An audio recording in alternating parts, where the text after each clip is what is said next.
저는 지금 63살입니다. 그리고 어제 보이스피싱으로 500만 원을 날렸습니다. 마트에서 3개월을 서서 일해야 버는 돈이었습니다. 40년 결혼 생활을 끝내고 받은 위자료 8천만 원. 그 돈으로 저는 자유를 샀다고 생각했습니다. 하지만 6개월 만에 깨달았죠. 진짜 지옥은 이혼이 아니라 세상 물정 하나 모르는 채로 세상에 던져진 나 자신이었다는 걸. 아이들은 말했습니다. 그래서 엄마 혼자 못 산다고 했잖아요. 남편은 비웃었죠. 일주일도 못 버티고 돌아올 거야. 제가 진짜 싸워야 했던 건 남편이 아니었습니다. 63년 동안 단 한 번도 제 이름으로 돈을 벌어본 적 없는 바로 저 자신이었습니다. 이 이야기를 끝까지 들으신다면 남편의 공무원 연금 300만 원을 박차고 나온 제가 왜 지금 월 180만 원에 떨고 있는지, 그리고 노년에 이혼해서 돈보다 더 중요한 게 무엇인지 알게 되실 겁니다. 여러분, 이야기 시작 전에 무료 버튼인 구독과 좋아요 꼭 눌러주세요. 그럼 지금부터 63살 이혼녀의 가장 솔직한 고백을 시작합니다. 저 사람이랑 살면 편하겠다. 25에 결혼할 때 주변 사람들이 그랬어요. 공무원 신랑감이면 굶어 죽진 않는다고, 평생 안정적으로 산다고요. 저도 그렇게 믿었습니다. 그렇게 저는 평생 전업주부로 살았어요. 아이 둘 낳고 집 지키고 남편 뒷바라지하면서 세월이 훅 지나갔습니다. 남편은 공무원이었고 돈은 항상 남편이 벌었고 돈 관리도 남편 몫이었어요. 저는 그냥 매달 정해진 생활비 받아 장 보고 애들 학원비 내고 집안 살림만 돌렸습니다. 처음엔 그게 당연한 줄 알았어요. 남자가 돈 벌고 여자가 집 지키는 거. 그게 우리 세대 결혼 아니었습니까?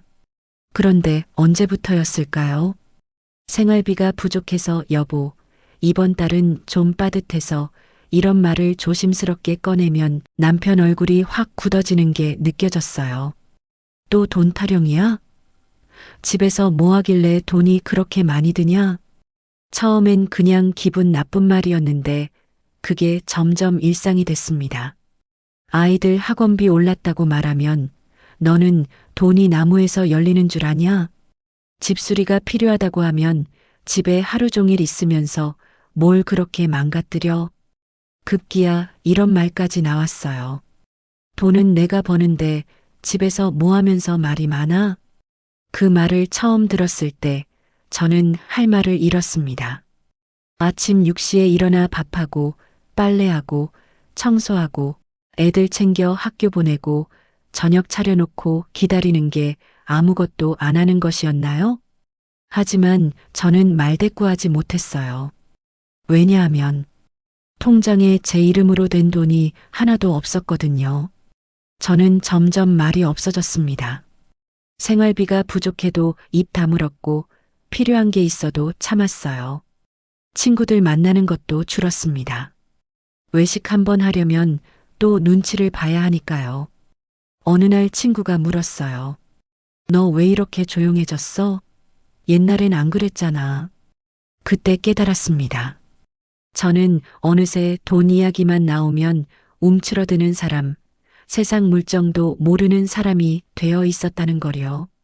마트 가서 물건값이 얼마인지, 버스비가 얼마나 올랐는지, 요즘 애들 학원비가 어느 정도인지, 남편한테 설명하려고 해도 집에서 놀면서 물가도 모르냐? 는 소리만 들으니 저는 그냥 아무것도 모르는 사람이 되는 게 편했어요. 그렇게 살다 보니 거울 보는 것도 싫어졌습니다. 언제부터인가 제 얼굴에서 웃음이 사라졌더라고요.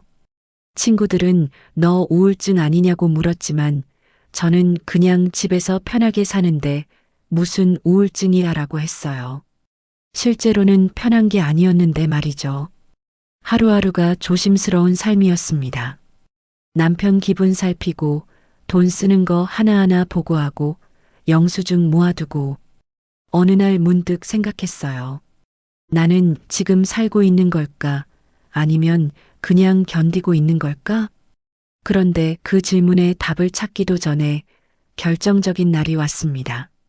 그날은 아이들도 집에 있었고 생활비 이야기를 꺼낼 수밖에 없었던 날이었어요.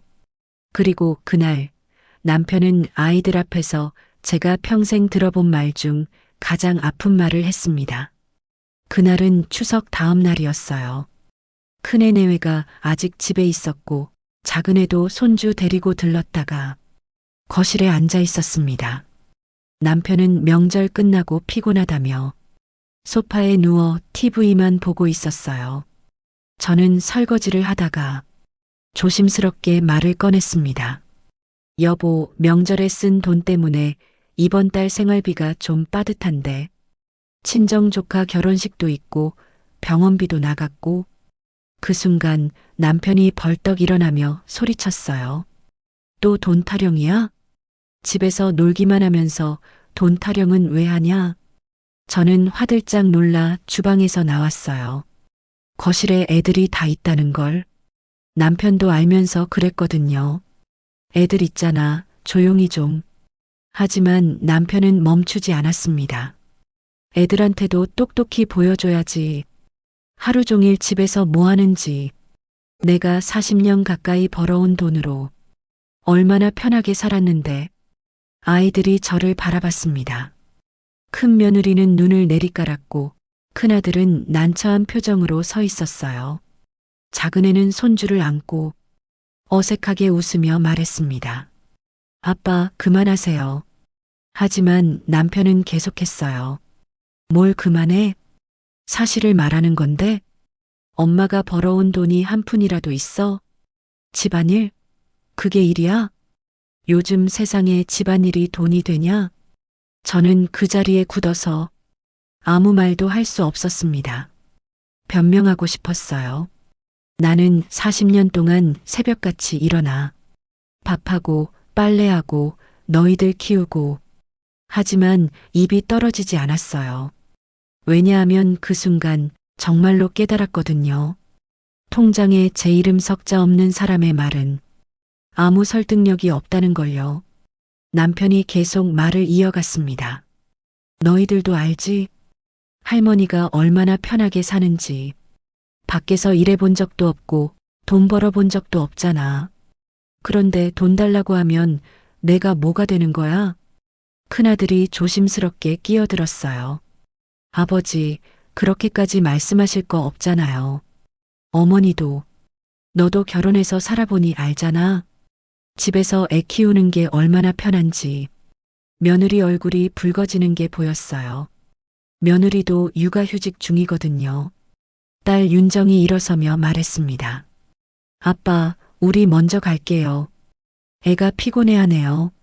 손주는 잠도 안 자고 멀쩡했지만 작은애는 그렇게 말하며 황급히 나갔어요.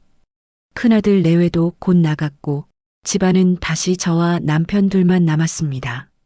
남편은 다시 소파에 누우며 말했어요. 괜히 애들 앞에서 쪽팔리게 하지 마. 돈 필요하면 미리미리 계획 세워서 써. 저는 설거지를 마저 하러 부엌으로 갔어요. 그런데 손이 떨려서 그릇을 제대로 잡을 수가 없더라고요. 그날 밤 큰아들 윤재에게 전화가 왔습니다. 엄마, 괜찮으세요? 저는 괜찮다고 했어요. 응, 엄마 괜찮아. 근데 엄마 진짜 생활비 부족하세요? 아버지 공무원 연금 받으시잖아요. 두 분이서 쓰시기에 충분하실 텐데. 그 말을 듣는 순간 심장이 철렁 내려앉았습니다. 아들마저도 저를 의심하고 있었던 거예요. 아빠 말을 믿고 있었던 겁니다. 아니야, 엄마가 계산을 잘못했나 봐. 걱정 마. 전화를 끊고 저는 한참을 멍하니 앉아 있었어요. 40년 가까이 살면서 남편이 저한테 했던 말들이 주마등처럼 스쳐 지나갔습니다. 돈도 못 버는 주제에 집에서 논다고 생각하면 편해. 전업주부가 뭘 안다고. 그 말들을 들을 때마다 저는 참았어요. 그래도 애들 아빠고 가장이니까. 조금만 더 참자. 이 정도면 괜찮은 결혼 아닐까? 하지만 오늘은 달랐습니다. 오늘은 애들이 다 봤거든요. 성인이 된 자식들 눈에 엄마가 돈도 못 벌고 징징거리는 사람으로 비친 거예요. 40년 동안 애들 키우고 시부모 모시고 집안 살림 도맡아 한 게 집에서 노는 것으로 각인된 겁니다. 며느리와 사위 앞에서까지 그런 취급을 당한 거예요.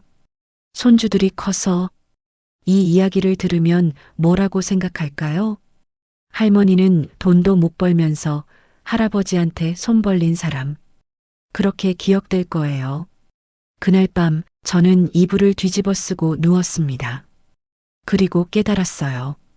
이 결혼은 더 이상 참고 견딜 문제가 아니라 제 존엄이 완전히 무너지는 구조라는 것을요. 돈이 없어서 힘든 게 아니었어요. 63살이 되도록 한 번도 사람 대접을 제대로 못 받았다는 게 힘든 거였습니다. 다음 날 아침 저는 남편한테 말했어요. 이혼하고 싶어요. 남편은 어이없다는 듯 웃었습니다. 뭐, 60 넘어서 이혼? 나가서 뭐 먹고 살려고? 일해본 적도 없는 사람이? 그 말을 듣는 순간 저는 확신했습니다. 이 사람 곁에 있으면 저는 죽을 때까지 이렇게 살 거라는 걸요. 남은 인생이 얼마나 될지 모르지만 돈은 없어도 다시 이렇게는 못 살 것 같았어요. 그래서 저는 그날 진짜로 이혼을 결심했습니다. 이혼을 결심하고 가장 먼저 아이들을 불러 모았습니다.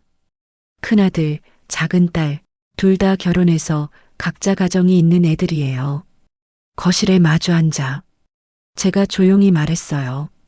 엄마, 아빠랑 이혼하려고 해. 순간 거실이 얼어붙었습니다. 큰아들이 먼저 입을 열었어요. 엄마, 무슨 소리예요? 갑자기 왜 그러세요?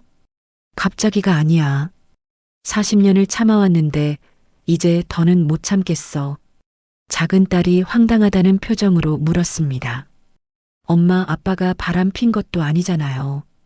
폭력을 쓰신 것도 아니고 그냥 말다툼 좀 한 거 가지고 이혼까지?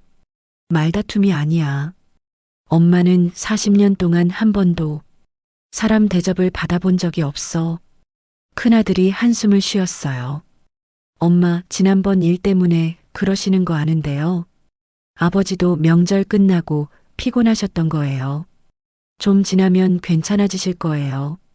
저는 고개를 저었습니다. 아니야. 지난번만 그런 게 아니라 평생이 그랬어. 작은 딸이 눈물을 글썽이며 말했어요.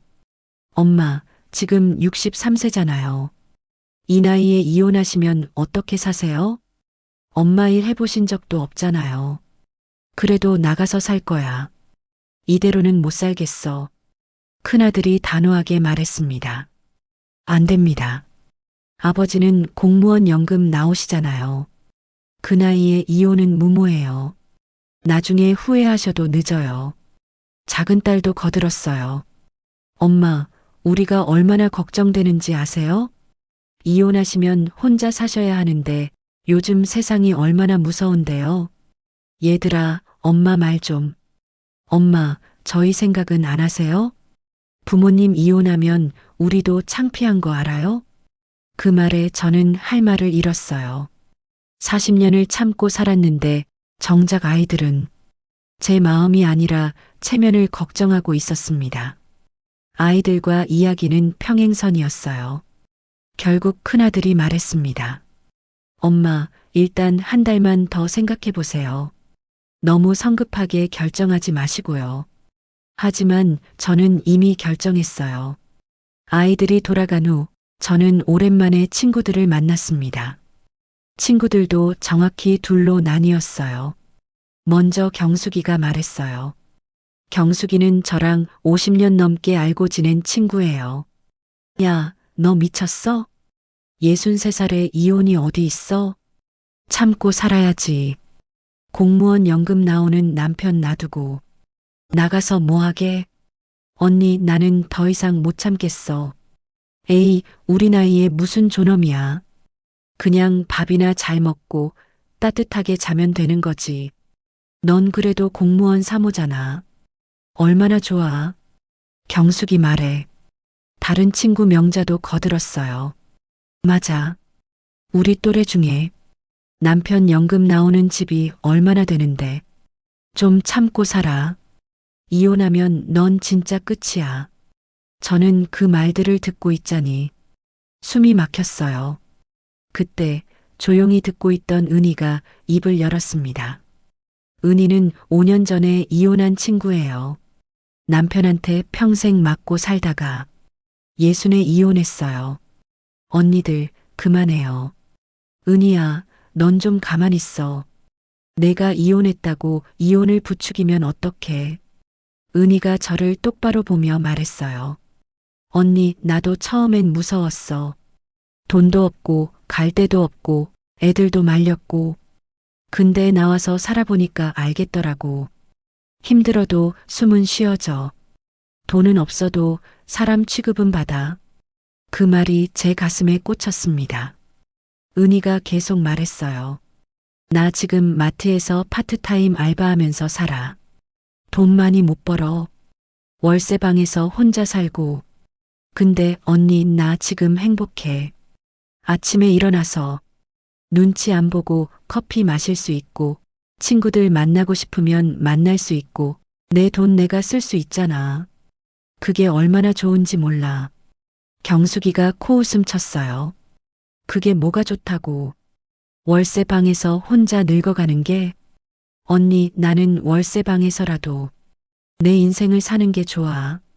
남편 눈치 보면서 큰 집에 사는 것보다 훨씬 나아. 집에 돌아오는 길, 은희 말이 계속 맴돌았습니다. 힘들어도 숨은 쉬어져. 돈은 없어도 사람 취급은 받아. 그 말이 맞았어요. 저는 지금까지 밥은 먹어도 숨은 못 쉬고 살았거든요. 매일 눈치 보고 하고 싶은 말 참고 작은 거 하나 사려고 해도 허락을 받아야 했어요. 그게 사는 게 아니라 견디는 거였습니다. 그날 밤 저는 결심을 굳혔어요. 아이들이 말리든 친구들이 말리든 저는 안정이 아니라 존엄을 택하기로 했습니다. 60 넘어서 늦었다고요? 아니에요. 살아있는 동안에는 언제든 새로 시작할 수 있다고 저는 믿고 싶었어요. 남은 인생이 10년이든 20년이든 눈치 보면서 사는 것보다는 가난해도 당당하게 사는 게 낫다고 생각했습니다. 그렇게 저는 이혼 서류에 도장을 찍었어요. 남편은 끝까지 비웃었습니다. 나가봐. 일주일도 못 버티고 다시 돌아올 거야. 하지만 저는 돌아가지 않았어요. 위자료로 받은 3천만 원을 손에 쥐고 저는 처음으로 제 인생을 시작했습니다. 위자료 3천만 원을 손에 쥔 날 저는 은행 통장을 보면서 울었어요. 태어나서 처음으로 제 이름으로 된 통장에 이렇게 큰 돈이 들어온 거였습니다. 8천만 원. 누군가에게는 적은 돈일 수도 있지만 63년을 살면서 단 한 푼도 제 명의로 모아본 적 없는 저에게는 인생 최고의 목돈이었어요. 친구 은희가 원룸을 구해줘서 보증금 500만 원에 월세 45만 원짜리 집으로 이사했습니다. 작았지만 처음으로 제 집이었어요. 남편 눈치 안 보고 제가 좋아하는 대로 꾸밀 수 있는 공간. 그게 이렇게 행복할 줄 몰랐습니다. 이혼하고 첫 달 저는 그야말로 신났어요. 친구들이랑 백화점에 갔어요. 그동안 한 번도 사본 적 없던 예쁜 옷을 샀습니다. 이거 너무 비싼 거 아니야? 옛날 같으면 이런 생각부터 했을 텐데 이제는 달랐어요. 내 돈인데 내가 쓰는 거지 뭐. 그렇게 원피스 한 벌 샀어요. 18만 원. 비싸다고 생각했지만 그래도 제 돈으로 제가 고른 옷이라는 게 좋았습니다. 화장품도 샀어요. 백화점 화장품 코너에서 피부 관리 받으면서 세트로 구매했죠. 35만 원. 고객님, 피부 정말 좋으세요. 그 말 한마디에 기분이 좋아져서 덜컥 샀어요. 그리고 가장 하고 싶었던 걸 했습니다. 발레 수업 등록. 평생 배워보고 싶었던 거예요. 젊었을 때 TV에서 발레하는 거 보고 나도 저렇게 우아하게 춤춰보고 싶다 생각했었는데 남편한테 말했다가 그 나이에 무슨 발레냐고 핀잔만 들었죠. 이제는 아무도 뭐라 안 해요. 3개월 등록비 48만 원. 어머님, 저희 시니어 반 있어요. 편하게 오세요. 첫 수업 들으러 가는 날 거울 앞에서 발레복 입어보면서 웃음이 나왔어요. 63살의 발레라니. 근데 그게 행복했어요. 그렇게 한 달을 보냈습니다. 친구들 만나서 밥도 사 먹고 카페에서 커피도 마시고 영화도 보고 백화점도 구경 다니고 이제야 내 인생을 사는 것 같아. 매일매일이 자유로웠어요. 40년 동안 눈치 보면서 살았던 게 거짓말처럼 느껴졌습니다. 그런데 한 달이 지나고 통장 잔고를 확인하는 순간 온몸에 소름이 돋았습니다. 한 달에 800만 원을 쓴 거예요. 보증금 500만 원, 월세 45만 원, 관리비 10만 원, 옷, 화장품, 발레 등록비, 친구들 만나서 밥 사 먹고 다 합치니까 그렇게 나온 겁니다. 저는 그제야 계산기를 두드렸어요. 이 속도로 쓰면 얼마 안가 곧 바닥난다. 손이 떨렸습니다. 다음 날 저는 은희한테 전화했어요. 언니, 나 큰일 났어. 돈이 이렇게 빨리 줄 줄 몰랐어. 은희가 웃으며 말했어요. 그래, 처음엔 다 그래. 나도 처음엔 신나서 막 쓰다가 3개월 만에 정신 차렸어. 이제 일 구해야지. 일? 내가 뭘 할 수 있을까? 63살에 일 해본 적도 없는데. 언니, 나이는 숫자일 뿐이야. 내가 아는 마트 괜찮은 데 있어. 시급 괜찮고 사람들도 좋아. 내가 소개해 줄게. 일주일 후 저는 마트 계산대 앞에 서 있었습니다. 생전 처음으로 일을 시작하는 날이었어요. 점장님이 말했어요. 하루 8시간, 주 5일 근무하시면 한 달에 세전 200만 원 정도 나와요. 4대 보험 떼면 실수령은 180만 원 정도 되고요. 180만 원. 예전 같으면 그게 뭐야 했을 돈입니다. 남편 연금이 한 달에 300만 원 나왔거든요. 근데 지금은 달랐어요. 제가 직접 벌어야 하는 돈이었어요. 첫 출근 날 아침 8시 30분에 출근해서 저녁 5시 30분에 퇴근했습니다. 점심시간 1시간 빼고 8시간을 서서 일했어요. 계산대에서 물건 찍고 손님한테 인사하고 카드 결제하고 영수증 주고 처음엔 손이 안 따라가서 손님들한테 미안하다고 몇 번이나 말했어요. 퇴근할 때쯤엔 다리가 후들거렸습니다. 집에 와서 씻고 누우니까 온몸이 쑤셨어요. 아, 일이 이렇게 힘든 거구나. 그날 밤 저는 남편 생각이 났어요. 40년 동안 남편이 밖에서 일하고 돌아오면 힘들었어? 한마디 안 했던 게 죄책감으로 밀려왔습니다. 아니, 잠깐. 저도 집에서 40년을 일했는데 남편은 저한테 힘들었어? 한 번이라도 물어본 적 있었나요? 없었어요. 첫 월급날 통장에 180만 원이 들어왔어요. 저는 그 숫자를 한참 들여다봤습니다. 세금 떼고 보험료 떼고 남은 돈. 제가 한 달 동안 서서 일한 데가 그 돈을 손에 쥔 순간 저는 처음으로 알았어요. 돈의 무게를. 남편이 벌어온 돈은 항상 공기처럼 당연한 거였는데 제가 직접 벌어보니 돈 한 푼 한 푼이 얼마나 소중한지 알겠더라고요. 그날 이후 저는 옷도 함부로 안 샀어요. 백화점 화장품은 쳐다도 안 보고 마트에서 파는 제품만 샀습니다. 발레는 3개월 끄는 거 끝나고 다시 등록 안 했어요. 외식도 줄였고 친구 만날 때도 각자 계산했습니다. 생활이 바뀌었어요. 신나던 첫 달과는 완전히 다른 삶이 시작됐습니다. 그리고 저는 깨달았어요. 자유에도 값이 있고 독립에도 대가가 있다는 걸. 하지만 후회는 안 했어요. 힘들어도 적어도 제 인생이었으니까요. 마트에서 일한 지 5개월째 되던 날, 저는 500만 원을 날렸습니다. 보이스피싱이었어요. 어머니, 금융감독원입니다. 어머니 통장이 보이스피싱에 연루됐습니다. 지금 당장 조치 안 하시면 통장 정지돼요. 63년을 살았지만 저는 세상 물정을 몰랐어요. 40년을 집에서만 살았고 은행 업무도 남편이 다 했으니까요. 그 사람이 시키는 대로 앱을 깔고 계좌번호 불러주고 비밀번호 입력했습니다. 그렇게 500만 원이 사라졌어요. 경찰서 갔다 오는 길에 저는 멍하니 앉아 있었어요. 500만 원. 마트에서 거의 3개월을 일해야 벌 수 있는 돈이었습니다. 하루 8시간씩 서서 다리 아프고 허리 아픈 걸 참으면서 모은 돈이 한순간에 날아간 거예요. 그날 밤 저는 처음으로 크게 울었습니다. 다음 날 큰아들한테 전화가 왔어요. 엄마, 보이스피싱 당하셨다면서요? 윤정이한테 들었어요. 응, 엄마가 정신이 없었나 봐. 전화 너머로 한숨 소리가 들렸습니다.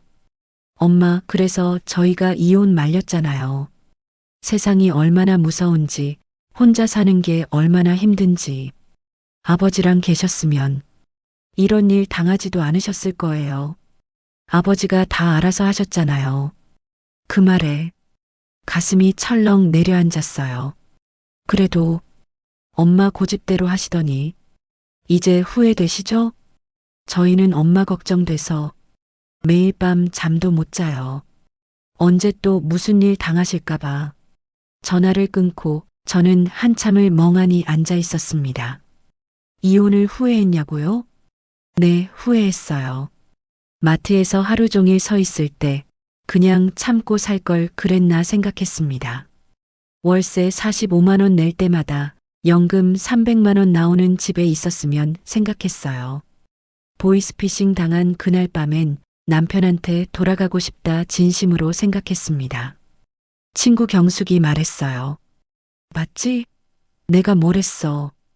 63살에 이혼하면 이렇게 된다고. 아직 늦지 않았으니까. 아저씨한테 다시 돌아가. 저는 진짜로 남편한테 전화할 뻔했어요. 여보, 미안해. 내가 잘못 생각했어. 다시 돌아가도 될까? 하지만 끝내 전화하지 않았습니다. 왜냐하면 그날 밤 거울을 봤거든요. 거울 속 제 얼굴에는 웃음이 있었어요. 힘들어도 가난해도 사기당해서 돈 날려도 제 얼굴에는 살아있는 표정이 있었습니다. 이혼하기 전 거울 속 제 얼굴은 죽은 사람 얼굴이었어요. 눈에 생기가 없고 입꼬리는 항상 내려가 있고 말할 때마다 눈치부터 보던 사람. 그게 저였습니다. 지금은 달라요. 돈은 없어도 아침에 일어나면 오늘은 뭐 하지? 생각할 수 있어요. 친구 만나고 싶으면 만날 수 있고 커피 한 잔 마시고 싶으면 마실 수 있어요. 물론 제 돈 계산하면서요. 근데 그게 좋아요. 눈치 안 보고 사는 게 좋습니다. 얼마 전 딸 윤정이 집에 왔었어요. 엄마, 진짜 안 힘들어요? 아빠한테 다시 돌아가실 생각 없으세요? 저는 딸한테 솔직하게 말했어요. 힘들지. 매일 다리 아프고 돈 없고 불안하고. 근데 너희 아빠랑 살 때는 다른 게 아팠어. 마음이 아팠어.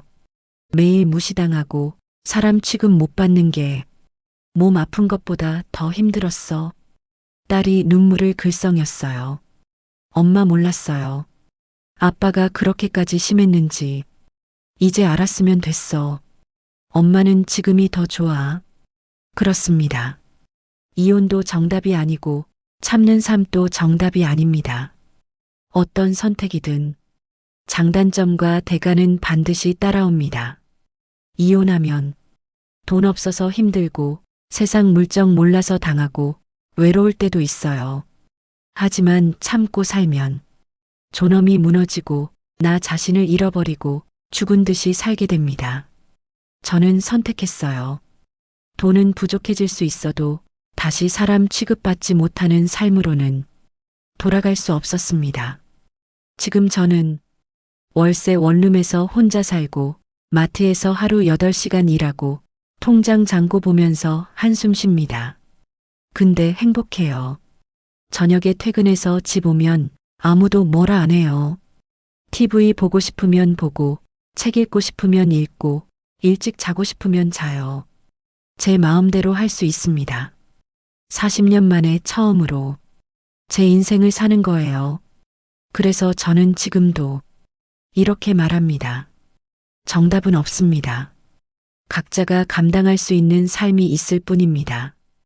어떤 사람은 경제적 안정이 더 중요할 수 있고 어떤 사람은 존엄이 더 중요할 수 있어요. 저는 후자를 택했고 그 선택을 후회하지 않습니다. 여러분은 어떤 삶을 택하시겠어요? 돈은 있지만 숨 못 쉬는 삶, 아니면 가난하지만 자유로운 삶. 둘 다 쉽지 않습니다. 하지만 분명한 건 살아있는 동안에는 언제든 선택할 수 있다는 거예요. 저는 63살에 선택했습니다. 40년 동안 저는 제 인생을 남에게 맡긴 채 살았습니다. 그래서 지금 제가 싸워야 할 적은 전 남편이 아니었습니다. 아무 준비 없이 남의 인생에 기대 살아온 저 자신이었습니다. 만약 결혼하고도 일을 계속했다면, 만약 제 이름으로 된 돈을 조금이라도 모아두었다면, 만약 혼자 사는 법을 조금이라도 배워두었다면, 지금이 이렇게까지 힘들지는 않았을 겁니다. 하지만 그땐 몰랐습니다. 남편이 평생 책임져 줄 거라 믿었고, 결혼은 영원할 거라 생각했고, 설령 이혼하더라도 어떻게든 살 수 있을 거라 막연하게 믿었습니다. 이제는 압니다. 노후는 준비해야 하는 것이고 경제적 독립은 선택이 아니라 필수라는 것. 그리고 감정적으로도 혼자 설 수 있어야 한다는 것을요. 혹시 이 이야기를 듣고 계신 당신도 누군가에게 인생을 맡긴 채 자유를 꿈꾸고 있지는 않나요? 당신의 노후 준비는 지금 어디까지 와 있나요? 제가 겪은 것처럼 준비 없는 자유는 또 다른 감옥이 될 수 있습니다.